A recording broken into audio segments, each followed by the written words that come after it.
মুসা আলাইহিস সালামের সঙ্গে সংগ্রাম ছিল যেই ফেরাউন, সেই ফেরাউনকে দেখার ইচ্ছা হলো আমার, যেই শয়তানটার একটু দেখি। 40 পাউন্ড জাদুঘরে ঢুকতে লাগে, শয়তান তালাশ করতেছি, পাই না। জিজ্ঞেস করলাম যে আসল শয়তানটা কই? বললো সে তো দোতলায়। ওইটারে দেখতে গেলে আরো 40 পাউন্ড দরকার। সে পয়সাও দিলাম দেখার জন্য। উপরে যখন গেছি যায় দেখি এরকম একটা বড় বাক্স, গ্লাসের বক্স, এর ভিতরে মিস্টার ফেরাউন চিতই শুয়ে আছে। ওই জায়গাও দেখেছি যেখান থেকে ফেরাউন মুসা আলাইহিস সালামকে তাড়া করেছিল, আর দরিয়া ফেরে রাস্তা হয়ে গেল যেখান থেকে মুসা আলাইহিস সালাম হেঁটে গিয়েছিলেন। 3 দিক থেকে ফেরাউনের শত্রুরা, ফেরাউন 3 দিক থেকে আক্রমণ করেছে, পালাবার রাস্তা নাই। সাথী সঙ্গীরা বলছেন, ইয়া মুসা ইন্না লামুদরাকুন, আমরা তো পাকড়াও হয়ে গেছি, পালাবার পথ নাই। হযরতে মুসা আলাইহিস সালাম বলেন, কাল্লা রব্বি সায়াহদিন, কখনো নয়, চিন্তা করো না, আল্লাহ রব্বুল আলামিন আমাদের জন্য পথ বের করে দেবেন। লক্ষ্য করছেন, 3 দিকে শত্রু, একদিকে দরিয়া, পালাবার কোনো রাস্তা নাই। হযরতে মুসা আলাইহিস সালাম বলছেন, ভয় পাইও না, পথ দেখায় দেবে কে? বলেন, আল্লাহ পাক পথ দেখিয়ে দিবেন। রাস্তা তৈরি হয়ে গেল। মুসা আলাইহিস সালাম রাস্তার ভিতর দিয়া চললেন, দরিয়ার অর্ধেক পর্যন্ত এসেছেন। ফেরাউন তার দলবল নিয়ে এসে দেখে বিশাল রাস্তা, ওই রাস্তা দিয়ে ওরাও নামছে। ঠিক মাঝখানে যখন এসেছে, আল্লাহ তাআলা বলছেন, দরিয়াকে হুকুম করলেন বন্ধ হয়ে যায়। বন্ধ হয়ে যায় এটা তো বলার দরকার নেই। আল্লাহ যখন কিছু ইচ্ছা করেন কি বলেন? হয়ে যায়, দিনান দেয়ার হয়ে যায়। দরিয়া বন্ধ হয়ে গেল। সাথী সঙ্গী যা ছিল সুবনি খাইয়া মরিয়া সব শেষ। ফেরাউন ডুবতেছে আর উঠতেছে, পানি খেতে খেতে পেট একেবারে পটকা মাছের মতো মোটা হয়ে গেছে। ফেরাউন বলছে, আমানতু আন্নাহু লা ইলাহা ইল্লাল্লাযী আমানাত বিহি বানু ইসরাঈল। হায় আল্লাহ, আমি ঈমান এনেছি ওই আল্লাহর উপরে যে আল্লাহর উপর ঈমান এনেছে বনি ইসরাঈলেরা। আল্লাহ, ওয়ানা মিনাল মুসলিমিন, আর আমি তো একজন মুসলমান, আমার সুবাহ কেন? এই তো কলেমা পড়লাম। আল্লাহ তাআলা বলছেন, আন আন ওয়াকাদ আসাইতা ক্বাবলু ওয়া কুনতা মিনাল মুফসিদিন। এখন তুমি বলছো আমি মুসলমান, অথচ তুমি বছরের পর বছর ধরে আমার বান্দাদের উপরে জুলম করেছো, অত্যাচার করেছো। ওয়া কুনতা মিনাল মুফসিদিন। লক্ষ্য করুন, ফেরাউন বলছে আনা মিনাল মুসলিমিন, আমি তো একজন মুসলমান, মুসলমানদের মধ্যে আমি একজন। আল্লাহ বলছেন ওয়া কুনতা মিনাল মুফসিদিন, তুই তো সন্ত্রাসী। আল্লাহ তাআলা বলেন, আমি তোমার কাছকে শুধু মারবই না, আলিয়াউমা নুনাজ্জিকা বিবাদানিক, আমি তোমাকে শুধু মারবই না, আমি তোমার শরীরকে হেফাজত করব। পানিতে তোর শরীর পচবে না, পানির প্রাণীগুলি তোরে খাবে না, মাটিতে পচবে না। আমি তোমার দেহকে সুটকি বানায় রাখবো। কিয়ামত পর্যন্ত যত স্বৈরাচার পৃথিবীতে আসে, তারা যেন তোমার থেকে উপদেশ নিতে পারে। ফেরাউনের লাশের কাছে দাঁড়িয়ে কোরআনের আয়াত আমার মনে পড়লো। দেখতে পেলাম ফেরাউনের একটা দাঁত দেখা যায়, চোখের সাদা অংশ দেখা যায়, মাথায় কিছু চুলও আছে, এখন হাতের 2-1টা নখও আছে, হাত পা বাইর করা, বাকি বডিটা কাপড় দিয়ে জড়ানো। কোরআন তার কথা যে কত সত্য চিরন্তন, এসব জিনিসগুলি দেখলে স্পষ্ট হয়ে যায়। আল্লাহর মেহেরবানি, আমার মিশর সফরের সময় আল্লামা বদরুদ্দিন আইনি রহমতুল্লাহ আলাইহির মাজার জিয়ারত করার সুযোগ হলো। ইমাম শাফি রহমতুল্লাহ আলাইহির মাজার, ইমাম ওয়াকিল, হযরত হারুন আলাইহিস সালাম, ইলিয়াস আলাইহিস সালাম, হযরত লোকমান, হযরত আবু দারদা রাদিয়াল্লাহু তাআলা আনহু, তাদের কবর জিয়ারতের সুযোগ হলো। এবং সেই মসজিদেও নামাজ পড়লাম, যেই মসজিদ হযরত আমর ইবনুল আস রাদিয়াল্লাহু তাআলা আনহু মিশর বিজয় করে মসজিদ তৈরি করেছিলেন। খতমে কোরআনের রাতে রমজান মাসে এখানে 5 লাখের উপরে মুসলমান নামাজে শরীক হয়। এত বড় বিশাল মসজিদ। প্রিয় ভাই সব, এই কথাগুলি আনলাম আমি এই কারণে, আল্লাহ তাআলা বলছেন আস-সাইহুন, পরিভ্রমণকারী, তওবাকারী, ইবাদতকারী, প্রশংসাকারী এবং পরিভ্রমণকারী, দ্বীনের দাওয়াত নিয়ে সর্বত্র ছড়িয়ে পড়া এবং এই দাওয়াত দিতে গিয়ে যত বিপদ আসে সমস্ত বিপদ হাসি মুখে বরণ করা, কৌশলের সাথে বিপদের মোকাবেলা করা, এটা মুসলমানের কাজ, ইমানদারের কাজ। দাওয়াত পৌঁছানো, সকলের কাছে দাওয়াত দেওয়া। এরপরে 5 নম্বরে বলা হচ্ছে আর রাকিউন আস-সাজিদুন, রুকুকারী আর সেজদাকারী, অর্থাৎ নামাজ আদায়কারী। নামাজ আল্লাহ তাআলা সমস্ত ইবাদত দিয়েছেন জমিনে, শুনতেছেন? কালেমা, হজ, যাকাত, এসব কোথায় দিয়েছেন? জমিনে। নামাজ কোথায় দিয়েছেন? আরশে আজিম। এই নামাজ আল্লাহ তাআলা ফরজ করেছেন। নবী করিম সাল্লাল্লাহু আলাইহি ওয়াসাল্লামের মেরাজে আল্লাহ তাআলা তাকে এই নামাজ যখন হাদিয়া দিলেন, তিনি ফেরার পথে মুসা আলাইহিস সালামের সঙ্গে দেখা হলো। তিনি জিজ্ঞেস করলেন, আল্লাহ তাআলা আপনাকে কি দিয়েছেন? তিনি বললেন, আমার উম্মতের জন্য 5 ওয়াক্ত নামাজকে, 50 ওয়াক্ত নামাজকে তিনি ফরজ করে দিয়েছেন। মুসা আলাইহিস সালাম বললেন, সর্বনাশ, আমি তো বনি ইসরাইল নিয়ে বহু বছর কাটাইছি, মানুষ যে কত বেকায়দা, 50 ওয়াক্ত নামাজ আপনার উম্মতেরা পড়তে পারবে না, আপনি কমায় আনেন। তিনি গেলেন এবং আল্লাহর কাছে বললেন, আল্লাহ তারা 10 ওয়াক্ত কমায় দিলেন। আবার আসলেন, আবার গেলেন, আবার আসলেন, আবার গেলেন, থাকলো কত? 5। মুসা আলাইহিস সালাম বলেন, আমি আশঙ্কা করি এই 5 ওয়াক্তও পারবে না, আপনি আরো কমান। নবী করিম সাল্লাল্লাহু আলাইহি সাল্লাম বললেন, আমি আল্লাহর কাছে আর যাইতে পারবো না, আমার শরম করে। আল্লাহ দিলেন 50 ওয়াক্ত, আপনার বারবার ইনসিস্ট করার কারণে আমি গেলাম, আল্লাহ কমাইতে থাকলেন, আমি আর পারবো না কমাইতে। আল্লাহ রাব্বুল আলামিন বলেন, নবী, আমি আপনাকে 50 ওয়াক্ত নামাজ আপনার উম্মতের জন্য ফরজ করে দিয়েছিলাম, কমাতে কমাতে 5 ওয়াক্ত আনা হলো। যেহেতু আমি আল্লাহ বলেছি 50 ওয়াক্ত, আপনার উম্মতেরা যারা 5 ওয়াক্ত নামাজ আদায় করবে, 50 ওয়াক্তের সওয়াব আমি আল্লাহ তাদের আমলনামায় দিয়ে দেব। তাহলে যে ব্যক্তি নামাজ আদায় করলো সে 50 ওয়াক্ত গেইন করলো, সুবহানাল্লাহ বলে। আর যে ব্যক্তি নামাজ পড়লো না সে কতটা লস করলো? 50 ওয়াক্ত লস করলো। এই নামাজকে আল্লাহ তাআলা ফরজ করেছেন। মেয়ে লোকের জন্য প্রতি মাসে একটা কনসেশন আছে নামাজের, আল্লাহ মাফ করে দিয়েছেন। তার পিরিয়ড যখন আসবে পড়া লাগবে না, আল্লাহ মাফ করেছেন, আলহামদুলিল্লাহ। এটা মেয়েদের জন্য কনসেশন আল্লাহর পক্ষ থেকে।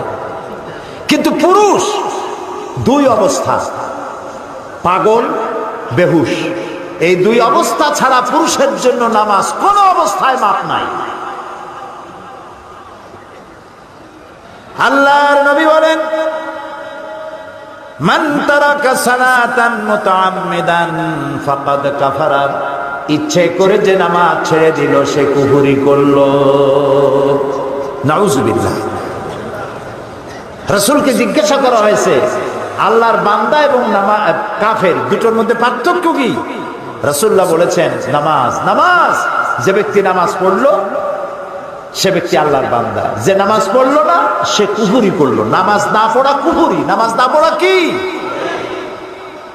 রাসূলুল্লাহ বলছেন, লা দীনা লিমান লা সালাতা লাহু, যার কাছে নামাজ নাই তার কাছে দিন নাই, ঈমান নাই, চরিত্র নাই, কিচ্ছু নাই।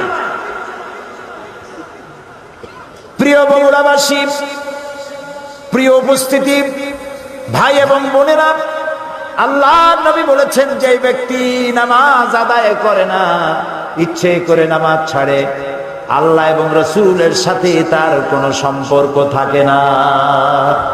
সমস্ত সম্পর্ক আল্লাহ কাট করে দেন। আল্লাহ তার দিকে রহমতের নজরে তাকান না। কিয়ামতের দিন আল্লাহ তাআলা রহমতের নজরে তাকাবেন তো নাই। প্রথম প্রশ্ন করবেন বান্দাকে নামাজের কথা। প্রথম প্রশ্ন কি হবে? নামাজ। আল্লাহ তাআলা বলবেন, এই কোরআন শরীফে আছে, আল্লাহ তাআলা বলবেন আমারে সেজদা দাও, হে হাসরবাসীরা আমারে সেজদা দাও। আল্লাহ তাআলা কোরআন শরীফ বলছেন শুধুমাত্র নামাজিরা সেজদা দিতে পারবে, কেউ সেজদা দিতে পারবে না। পার্থক্যটা তখনই ধরা পড়বে, কারা কাফের কারা মুসলমান। নামাজ নামাজ। আচ্ছা বলুন তো, শয়তান আল্লাহর কয়টা হুকুম লঙ্ঘন করেছিল? বলেন। মাত্র একটি। 5 ওয়াক্ত নামাজের মধ্যে আল্লাহর হুকুম কয়টা? ফরজ কয়টা? 17টা। বলেন কয়টা? যে ব্যক্তি 24 ঘন্টায় 5 ওয়াক্ত নামাজকে ছেড়ে দিল, সে আল্লাহর কয়টা হুকুম নষ্ট করলো? শয়তান ওরে দেখে দূরের থেকে সেলুট মারে, বলে বাবা তুমি আমার থেকেও বড়, আমি মাত্র একটা হুকুম লঙ্ঘন করে শয়তান হয়ে গেছি, তুমি দৈনিক 17টা হুকুম ভঙ্গ করো, তুমি তো শয়তানের বাপ না, শয়তানের দাদা। ট্রাকের পিছনে লেখা থাকে বিপদমুক্ত দূরত্ব বজায় রেখে চলুন, দেখছেন না? শয়তান ও বেনামাজি থেকে বিপদমুক্ত দূরত্ব বজায় রেখে চলে। কোন সময় ওনার উপরে আল্লাহর গজব হয় তার ঠিক নেই। প্রিয় ভাই সাহেব, নামাজ নামাজ। নবী করিম সাল্লাল্লাহু আলাইহি সাল্লাম তার জীবনের শেষ কথা যেটা ছিল সেটা হলো নামাজ নামাজ নামাজ। আমার উম্মতেরা নামাজ ছেড়ে দিও না। কোরআন শরীফের মধ্যে আল্লাহ তাআলা 82 জায়গায় বলেছেন নামাজ আদায় করে। কয় জায়গায় বলছেন? 82 জায়গায়। আমার আল্লাহ বলেছেন 82 জায়গায় নামাজ নামাজ নামাজ আদায় করে। এই নামাজ মানুষকে বিনয়ী করে, এই নামাজ মানুষকে নিজের ছোটত্ব প্রমাণ করে। আর আল্লাহ বড়। নামাজের সব জায়গায় উঠতে বসতে দাঁড়াতে কি বলতে হয়? আল্লাহু আকবার আল্লাহু আকবার আল্লাহু আকবার। মানে কি? আল্লাহ সর্বশ্রেষ্ঠ আর আমি তোমার গোলাম। মাথা নিচু আল্লাহ ছাড়া কারো সামনে করা যায় না। আপনাদের মনে আছে 1996-তে আমি যখন পার্লামেন্টে প্রথম গেলাম, আমি গিয়ে দেখলাম সেইখানে মন্ত্রী এমপি গোষ্ঠী সুদ্ধা ভিতরে ঢুকতেছে মাথা নিচু করে, মাথা নিচু করে, ঠিক এইভাবে নিচু করে ঢোকে। আমি জিজ্ঞেস করলাম আমার পাশে যিনি বসা, ভাই আমি তো নতুন মানুষ, পার্লামেন্টে জীবনে আসি নাই, এই যে যারা ঢুকতেছে মন্ত্রী এমপি গোষ্ঠী সুদ্ধা রুকু দিয়ে ঢোকে কেন? কয়ে না রুকু না, এটা নিয়ম, আপনি তো বোঝেন না। আমি বললাম বুঝি না বলেই তো জিজ্ঞেস করতেছে মাথা নিচু করে কেন? দেখেন আমাকে বই দিল, বইতে rules of procedure article number 267, ওখানে লেখা আছে পার্লামেন্টে ঢোকার সময় এবং বেরোবার সময় উভয় অবস্থায় স্পিকারকে সম্মান জানাবার উদ্দেশ্যে মাথা ঝুঁকাইয়া সম্মান প্রদর্শন করিতে হইবে। নাউযুবিল্লাহি মিন যালিক। আমার মাইন্ড স্ট্রাইক করলো। কিন্তু পার্লামেন্টের নতুন মানুষ কেমনে কথা কয় জানি না, কোন কথা বলবো আর বলবে বসেন, বেইজ্জতি কাণ্ড। আমার বুঝতে সময় লাগলো 2-3 দিন পার্লামেন্টে কি সব ধারা নিয়ে কথা বলা যায়। 3 দিনের মাথায় পয়েন্ট অফ অর্ডারে দাঁড়ালাম, 15 মিনিট বক্তব্য রেখেছি। হুমায়ুন রশিদ সাহেব তখন স্পিকার ছিলেন, তিনি মারা গেছেন, আল্লাহ তাকে রহম করুন। আমি তাকে বললাম রুলস অফ প্রসিডিওরের আর্টিকেল নাম্বার 267 এটি কোনো মুসলমান মানতে পারে না। মুসলমানের মাথা নত হবে কেবলমাত্র আল্লাহর সামনে, কোন মানুষের সামনে মাথা নত হতে পারে না। কোরআন আর হাদিস দিয়ে বুঝাইলাম। 15 মিনিট স্পিকার আমার দিকে তাকিয়ে থাকলেন। 15 মিনিট শেষ হওয়ার পর, বক্তব্য শেষ করার পর তিনি আমাকে বললেন, মৌলানা সাহেব আপনার বক্তব্যের সাথে আমি 100% একমত, কিন্তু আমি তো এইভাবে এটা বন্ধ করতে পারবো না। এই জন্য আপনাকে বিধি মোতাবেক নোটিশ দিতে হবে। নোটিশ কমিটিতে উঠবে, সেখানে আলোচনা হবে, সেখানে আলোচনার সিদ্ধান্ত যেটা হয় সেটা পার্লামেন্টে আসবে, তারপরে আমার রুলিং যাবে। আমি যথাবিহিত নোটিশ দিলাম, আলোচনা হলো। এই আলোচনার পর আমার নোটিশ নিয়ে তদানীন্তন সরকার ডিপ ফ্রিজের মধ্যে আটকাই দিল, আর বের হলো না 5 বছরে। আল্লাহ আবারও আমাকে নির্বাচিত করাইয়া পার্লামেন্টে ঢুকালেন, আর আমার টার্গেট ছিল এটা বন্ধ করতে হবে। এই পার্লামেন্টে এসে আমি আবার এই বিষয় উত্থাপন করলাম, নোটিশ দিলাম, মিটিং এ উঠলো, সিদ্ধান্ত হলো বর্তমান পার্লামেন্ট এটা অ্যাকসেপ্ট করেছে। কিয়ামত পর্যন্ত বাংলাদেশ পার্লামেন্টে আর স্পিকারের সামনে মাথা ঝুঁকাইতে হবে না।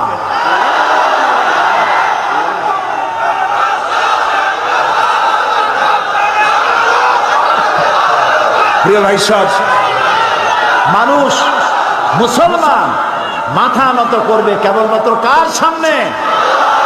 আল্লাহ ছাড়া কারোর সামনে মাথা নত করা যাবে না। আর নামাজ একমাত্র সিস্টেম যার মধ্য দিয়ে নিজেকে ছোট করা যায়। আল্লাহ সব থেকে বড়, আমি ছোট।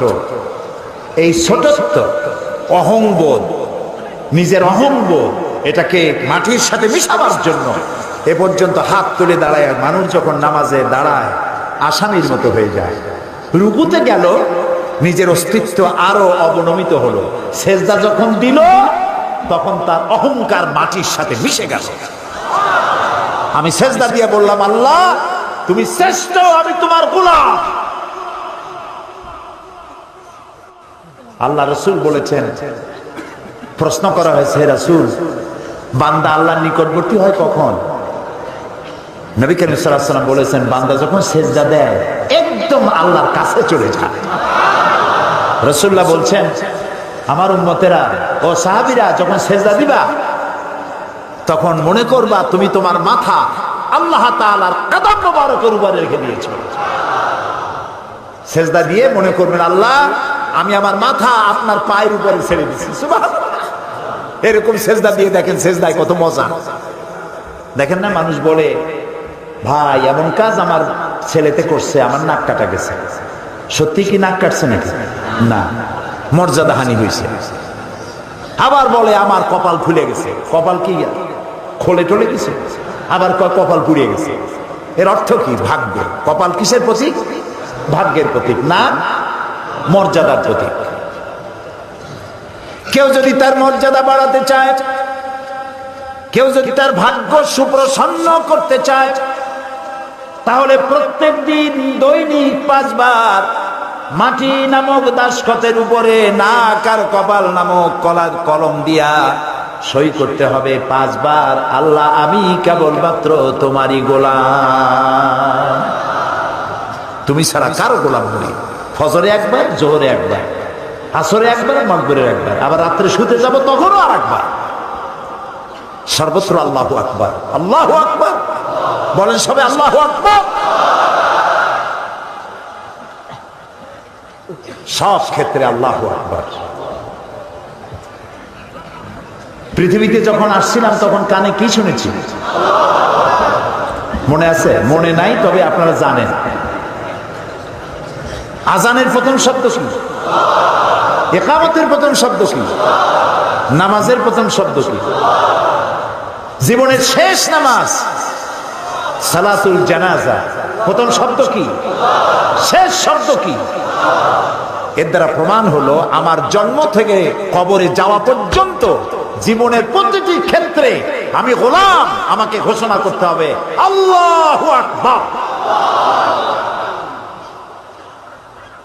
খুব দুর্ভাগ্য আমার দেশের এরকম রাজনৈতিক দলও আছে যাদের মিছিলে মিটিংয়ে আল্লাহু আকবার শোনা যায় না। হাজারো স্লোগান দেয়, আল্লাহু আকবার বলে। বগুড়া এরকম দল নাই। কি দুর্ভাগ্য! ওই দল যারা করেন একটু চিন্তা করা উচিত, নেতাদের জিজ্ঞান দরকার। নেতা সাহেব, আমি তো মুসলমানের বাচ্চা, আমার মা মুসলমান, বাপও মুসলমান। হাজারো স্লোগান দেয় মানুষের নামে, দেশের নামে হাজারো স্লোগান দিতে পারি। এ কোন রাজনীতি যে আল্লাহু আকবার বলা যায় না? আল্লাহ তাআলা এই অভিশপ্ত রাজনীতির হাত থেকে আমার জাতিকে রক্ষা করুন।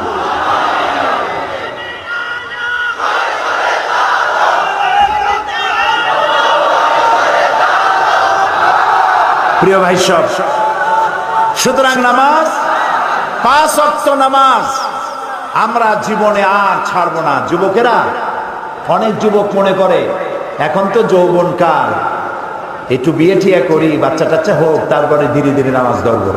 তুমি যে বিয়ে করতে পারবা তার কোনো গ্যারান্টি আছে? তোমার যে বাচ্চা হবে তার কোনো গ্যারান্টি আছে? তুমি যে বুড়া হবা তার কোনো গ্যারান্টি আছে? বৈশাখ মাসে যখন ঝড় হয়, ঝড়ে শুধু পাকা আম পড়ে না, কাঁচা আমগুলোও পড়ে, ঠিক না? নিঃশ্বাসের কোনো বিশ্বাস নাই, আজ আছি কাল নাই, এই অবস্থা। এই যে কথাগুলি শুনলাম, আল্লাহ যেন আজকেই এশার নামাজ যারা পড়ে নাই, আজকে থেকেই যেন এশা থেকে নামাজ শুরু করতে পারি, আল্লাহ যেন তৌফিক দেয়, বলেন আমিন। প্রিয় মুসলমান ভাইরা, নামাজ যে পড়বেন না, মুসলমান দাবি করার তার কোনো হক নাই। নিজেকে মোমেনও দাবি করতে পারবেন না, মুসলমানও দাবি করতে পারবেন না। নামাজ পড়তে হবে, নামাজ নামাজ। আপনি অফিসার, নামাজ পড়েন। আপনি মন্ত্রী, নামাজ পড়েন। আপনি এমপি, নামাজ পড়ুন। চেয়ারম্যান, নামাজ পড়ুন। ছাত্র, শিক্ষক, মেয়ে লোক, পুরুষ লোক, মুসলমান, নামাজ নামাজ। নামাজ হয়ে গেছে, দোকান বন্ধ করে দাও। মক্কা শরীফ, মদিনা শরীফ যায় দেখেন, যখনই আজান হয়ে যায় সব দোকান বন্ধ করে দেয়। আর আমরা দোকান বন্ধ আমার দেশে করে না, যে দোকান বন্ধ করলে বেচা কিনে কম হয়ে যাবে। আরে ভাই, আল্লাহর নামাজ পড়তে যাচ্ছেন, কামাইতে বরকত দেওয়ার মালিক কে? আপনি নামাজের জন্য দোকান বন্ধ করে যে নামাজে গেলেন, এই যে সময়টা গেল, হতে তো পারে নামাজ পড়ে আসার পর একজন খরিদ্দার এমন পাবেন যাতে ওই সময় যত খরিদ্দার আসতো একজনে সব কিনে নিয়ে যাবে, হতে পারে না? এই জন্য আল্লাহকে সেজদা দেন বেশি করে, নামাজ ভুলবেন না। অফিসার হন, যেই হন, পুলিশ, বিডিআর, আর্মি, সরকারি ডিউটি যখন করবেন, নামাজ যদি কাজা হয়ে যায়, হতে পারে সরকারি কাজে ঘন্টার পর ঘন্টা ডিউটি পালন করছেন, নামাজ পড়তে পারেন না, যখনই আপনি সময় পেলেন তখনই নামাজটা আদায় করে নেন, নামাজ ভুলে যাবেন। আচ্ছা, আজকে কি আমরা এই ওয়াদা করতে পারবো যে জীবনে আর নামাজ ছাড়বো না? পারবো?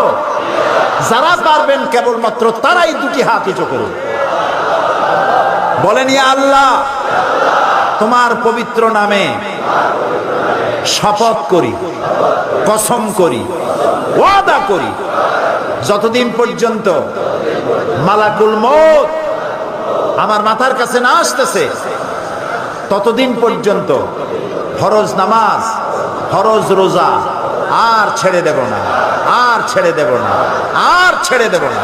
আয় আল্লাহ, আমার মৃত্যু পর্যন্ত আমার এই ওয়াদা আমাকে পালন করার তৌফিক দাও, আমিন ইয়া রাব্বাল আলামিন। হাত নামান।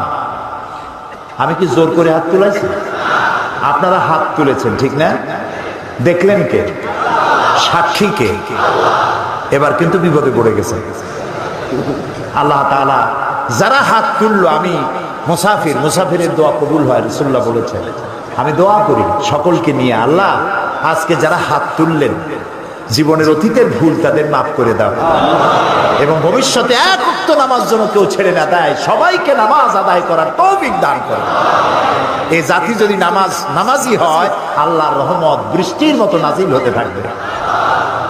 আল্লাহ রাব্বুল আলামিন বলেন, ওয়ালাউ আন্না হানাল কুরআ আমানু ওয়াত্তাকাউ লাফাতাহনা আলাইহিম বারাকাতিম মিনাস সামাই ওয়াল আরদ। দেশের লোকেরা, জনপদের লোকেরা যদি আমার উপর ঈমান আনে আর আমাকে ভয় করার নীতি অবলম্বন করে চলে, দুইটা কাজ। কয়টা কাজ? কে বলতেছেন? আমার উপর যদি ঈমান আনে আর আমাকে ভয় করার নীতি অবলম্বন করে যদি চলে, তাহলে ওই জমিনের মানুষের জন্য আমি আল্লাহ আকাশ আর জমিনের বরকতের সব দরজা খুলে দেব। প্রিয় ভাই সব, আল্লাহ আমাদের নামাজ আদায় করার তৌফিক দিন। ৬ষ্ঠ নম্বরে বলা হচ্ছে আল আমিরুন বিল মারুফ, আর ৭ম নম্বরে হচ্ছে ওয়ান নাহুনা আনিল মুনকার, ভালো কাজের আদেশ করা এবং অন্যায় কাজ থেকে মানুষকে বিরত রাখা মুমিনের ৬ষ্ঠ নম্বরের কোয়ালিটি। ৬ষ্ঠ নম্বরে হলো ভালো কাজের আদেশ, ৭ম নম্বরে অন্যায় কাজ থেকে মানুষকে ফিরায় রাখা। এই যে দায়িত্বটা, এই দায়িত্ব একটি বিশাল দায়িত্ব। কোরআন বলছে, কুনতুম খায়রা উম্মাতিন উখরিজাত লিন-নাসি তা'মুরুনা বিল মা'রুফি ওয়া তানহাউনা আনিল মুনকার। আল্লাহ তাআলা বলেন, ও মুসলমানেরা, তোমরা শ্রেষ্ঠ জাতি, খায়রে উমাম, ইমামে আকওয়াম।